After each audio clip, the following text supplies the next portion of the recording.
Where do crop circles come from? Contrary to popular belief, they do not come from aliens.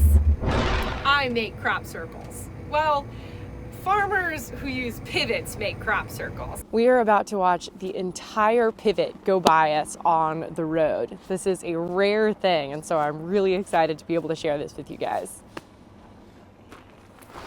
There's our new center point. That is the first part of the pivot and the first part of our puzzle piece that we're all going to be putting together out in the field. Right now, just transporting. Here comes the first span.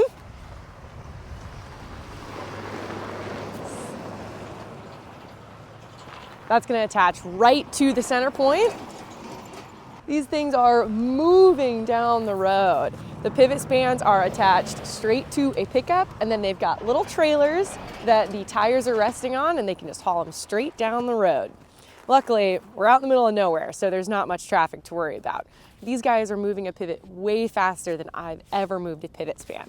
I've moved a couple in my day, but I've done them all with a tractor. This is a much nicer setup. Really, the only thing these guys have to watch out for is the power lines up ahead. And so there's crews with the low-hanging wires, just to be on the lookout, extra safe. But they should be able to clear under all of them.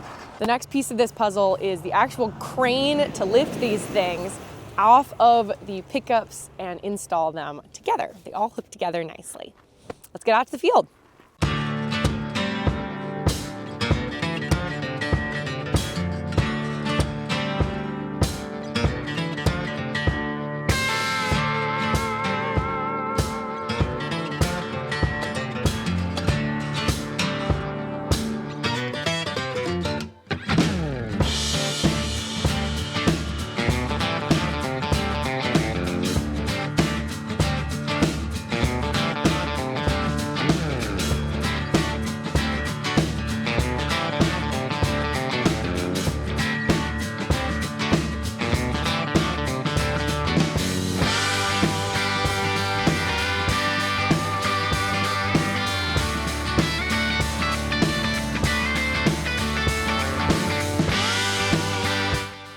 These carts that the pivot spans actually rest on can be manually steered, meaning that they can go around super tight corners, but somebody does have to get out and do it. This is a job that I've actually had myself before. It's harder than it looks. We have arrived out in this pivot's resting place. We're going to have to steer.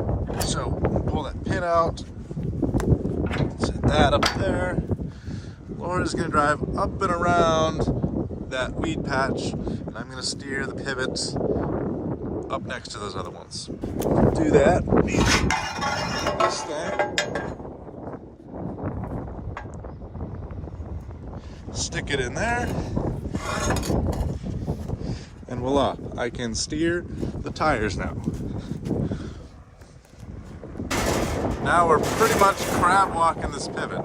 It's getting pretty muddy out here, so it's kind of sliding around. Also takes a skilled driver to be in the pickup truck, because his job is to keep things slow and easy, make the job of the cart steer as easy as possible. The cart axle that's being steered right now is actually off an old combine, just like the 6600 that we have sitting back at our farm. Nothing goes to waste on farms. Even in retirement, equipment is still putting in work.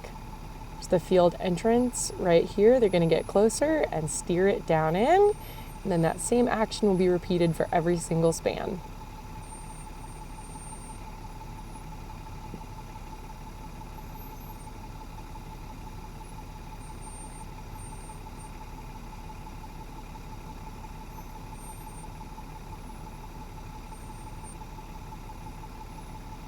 Now he's going to lock the axles back in place.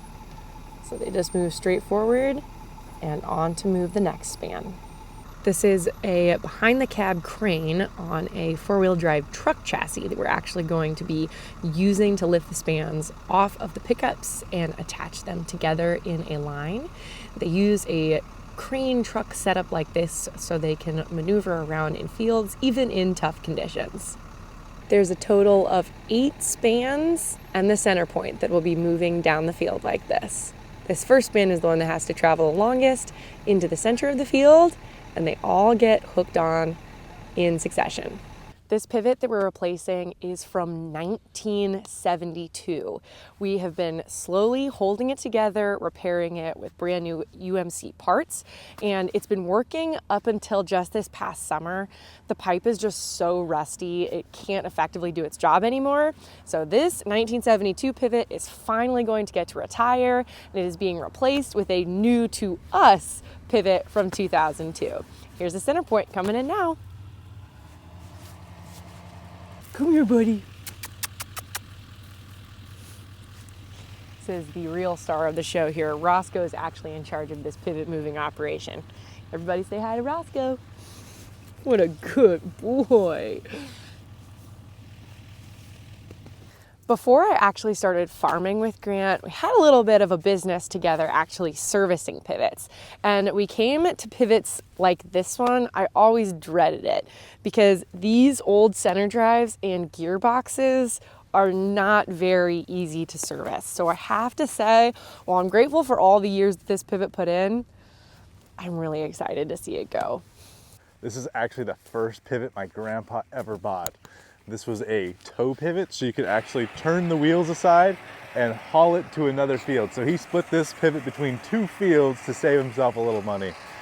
It's been a great pivot for us, but it's time to go. It's completely rusted out, and which the whole main point of this pivot is to apply water evenly.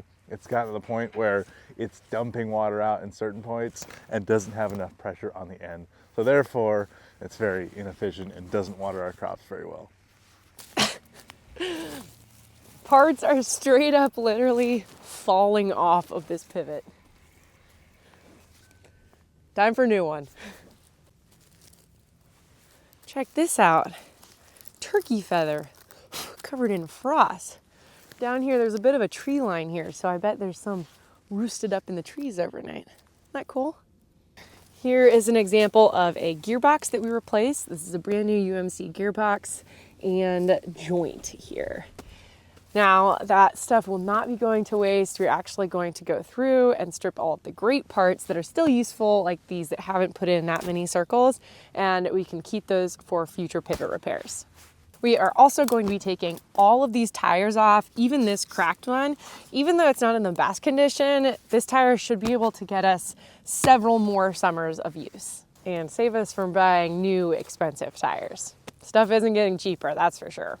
As you know, I have a lot of pivots on my farm, meaning I have a lot of problems. It seems like something always needs to be fixed or upgraded. Luckily, Universal Motion Components, or UMC, has been a long-time, faithful channel sponsor. Together, we are slowly replacing every gearbox, center drive, knuckle, and booster pump on our farming operation for the sturdy, reliable ones that UMC offers all of its customers. They are truly products built to withstand the test of time, wear, and weather. They have the widest selection of irrigation solutions and pivot powertrain parts in the industry, and they maintain their industry-leading position by offering global distribution. So be sure to pick up your UMC parts from your local pivot parts distributor. If you do any type of pivot irrigation, UMC is the company for you. They have been revolutionizing the industry for over 40 years, and it is my privilege to be partnered with them. Thank you so much to UMC, and now back to work.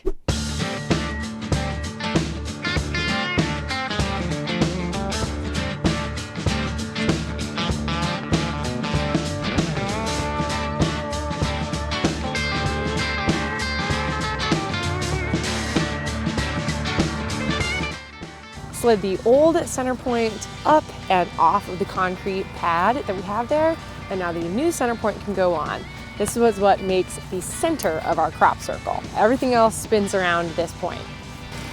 I think they've done this a time or two. They're a weld-oil machine. This crane is so impressive.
our pivot was all worn out, we actually found this pivot used and bought it from another farmer who was replacing this one with a brand new pivot.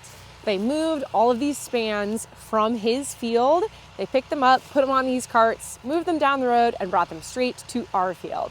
This pivot is not only newer, but it is an upgrade to us because we're upgrading from small fat tires to big, tall, skinny tires. Now, these are going to be way better for this field. They're supposed to get stuck a lot less often and hopefully not cause as deep of pivot tracks.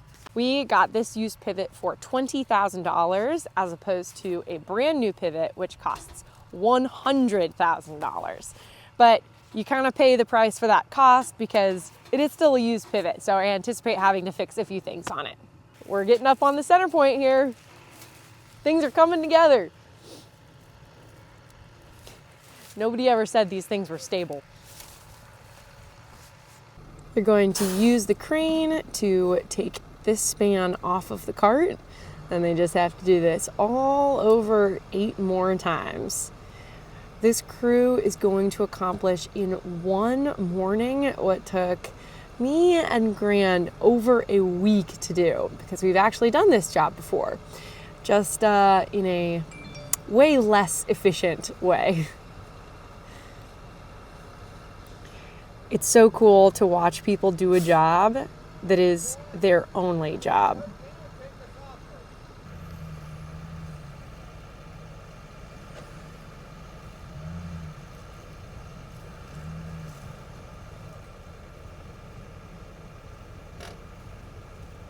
Now, you might be wondering, what does any of this have to do with crop circles?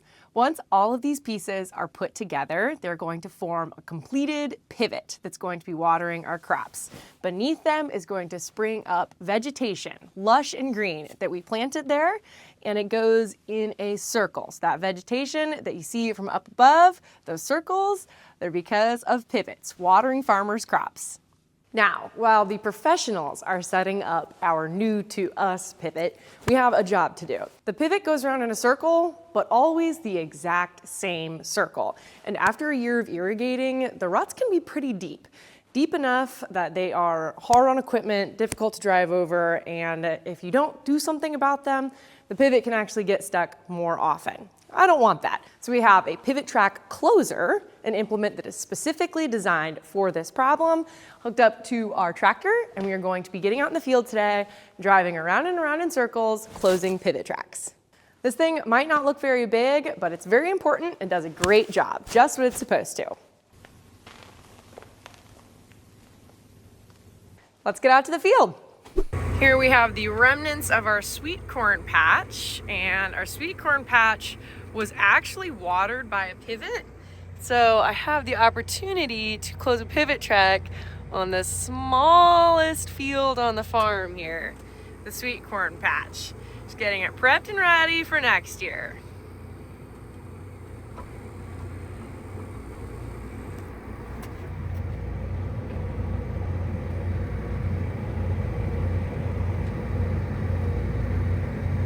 Gonna be a smooth ride with the 40/20s next year. Now, while we couldn't grow the crop that we do without pivots, I'm very, very glad that we have the opportunity to irrigate and upgrade the pivots on our farm. They also mean a lot more work and extra jobs. And the extra job that we have today because of pivots answers a question that people have been asking for generations and theorizing about. Where do crop circles come from? Now, contrary to popular belief, they do not come from aliens. I make crop circles. Well, farmers who use pivots make crop circles. And today I am actually in the tractor cab with a pivot track closer, making our crop circles just a little bit bigger, but easier to drive over. So pivots are the things that are responsible for crop circles. If you've ever flown over the Midwest or seen any kind of aerial shot, you've seen those crop circles, and that is because of farmers who irrigate. And pivots, when they go through the field, the more times they go around, they actually create pretty deep ruts. And it's hard on equipment when we go through and harvest or cultivate or root slice or drive any kind of implement through the field. They are difficult on our equipment, and they also, if you don't close them, just get bigger and bigger and bigger over time.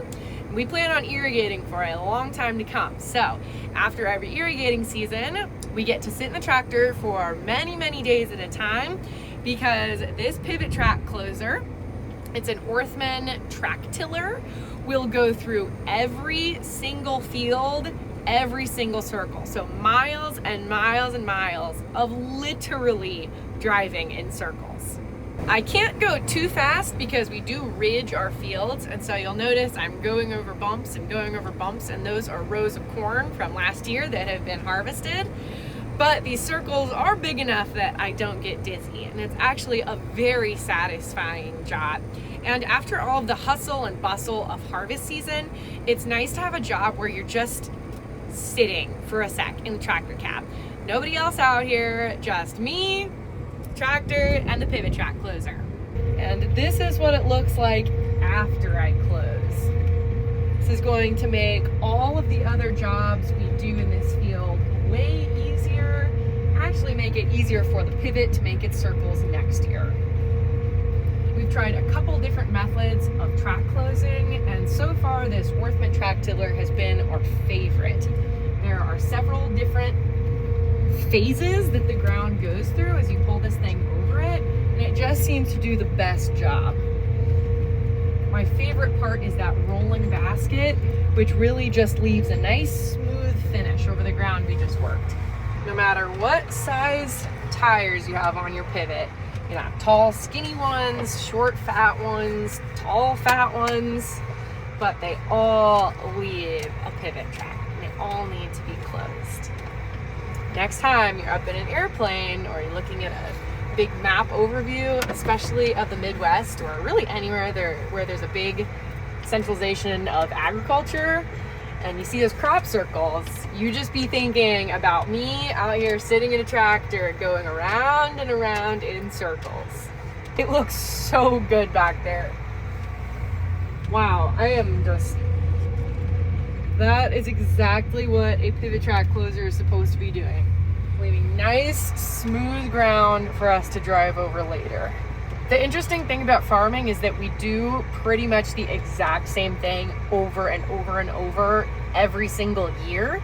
And so it's very important that each job that we do it well and to the best of our abilities, because if we don't, we will be paying the price for those mistakes, that sloppiness, or doing a job too fast for the entire rest of the year.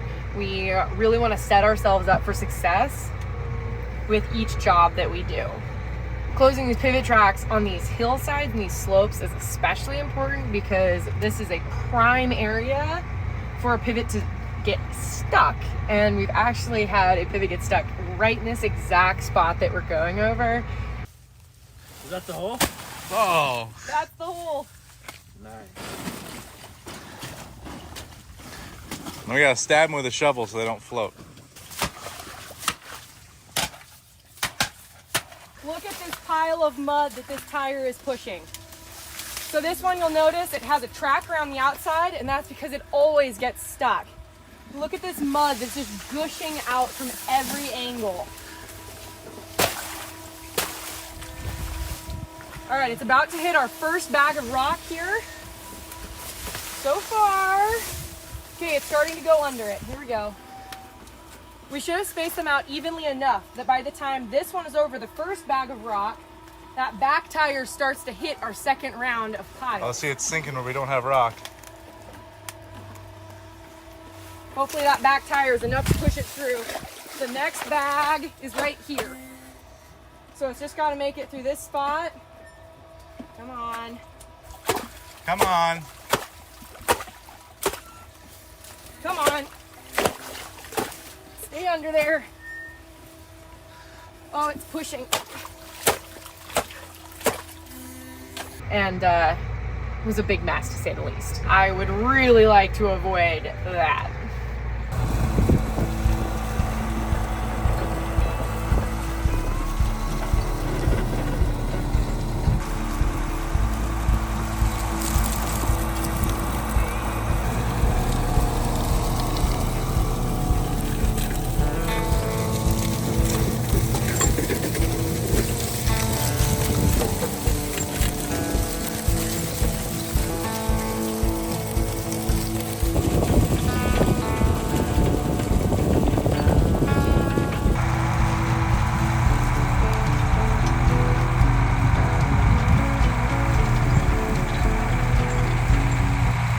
This is day 3 of removing all of the good parts off this junk pivot. There it is. Gearbox and knuckle off. Oh, yeah, that looked like that. Are you okay? Got myself right in the ankle. The towers sure look kind of funny without any tires on.